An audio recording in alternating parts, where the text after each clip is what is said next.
As always video start करने से पहले मैं तमाम देखने वालों से गुजारिश करता हूं जो मेरी वीडियो पर फर्स्ट टाइम आए हैं काइंडली चैनल को सब्सक्राइब करें और बेल आइकन को जरूर दबाएं ताकि उन्हें मजीद इन्फॉर्मेटिव वीडियोस का नोटिफिकेशन मिल जाए। हेलो व्यूअर्स, अस्सलाम वालेकुम, मैं हूं Ali and welcome to my channel Sonic Expert. Gold price से रिलेटेड एक और वीडियो लेकर आपकी खिदमत में हाजिर हूं।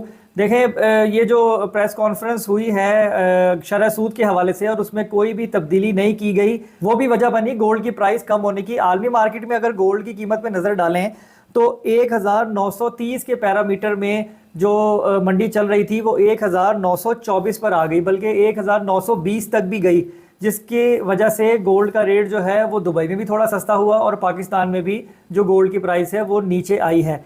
अगर दुबई के सोने की बात करें तो 2,20,500 रुपये तोला है दुबई का रेट, और अगर हम अपनी पाकिस्तान में लोकल मार्केट की बात करें तो जो गोल्ड की प्राइस है वो 2,18,000 से 2,20,000 रुपये तोले के करीब बताई जा रही है।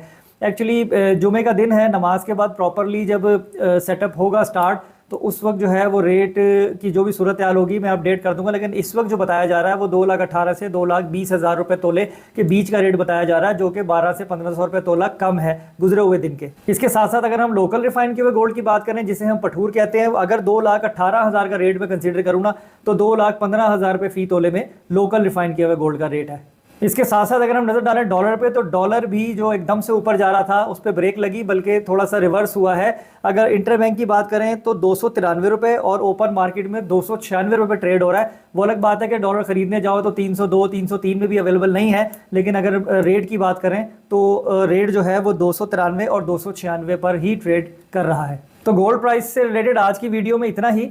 हाँ, ये ज़रूर बताता चलूँ कि जो लोग इन्वेस्टमेंट करना चाहते हैं या ख़रीदना चाहते हैं उनके लिए ये एक प्राइम टाइम कंसीडर किया जा सकता है कि वो सारी इन्वेंट्री का गोल्ड मत खरीदें, 50-60% सोने की बाइंग वो कर सकते हैं। या वो लोग जिनकी शादियां हैं या जिन्होंने ज़रूरी ज्वेलरी बनानी है वो लोग अपना काम कर सकते हैं। ये उनके लिए मेरे ख्याल में एक एवरेज बेस्ट टाइम कंसिडर किया जा सकता है, क्योंकि आगे गोल्ड पे टैक्स लगने का भी काफ़ी चर्चा हो रहा है। अगर सोने पे टैक्स लगता है तो बाइंग सेलिंग में जो प्रॉब्लम क्रिएट होंगी डॉक्यूमेंटेशन की, जिसकी हमारी लोकल कस्टमर को आदत नहीं है, उससे ही फ़र्क पड़ेगा और सोने के रेट में भी थोड़ी सी महंगाई हो सकती है।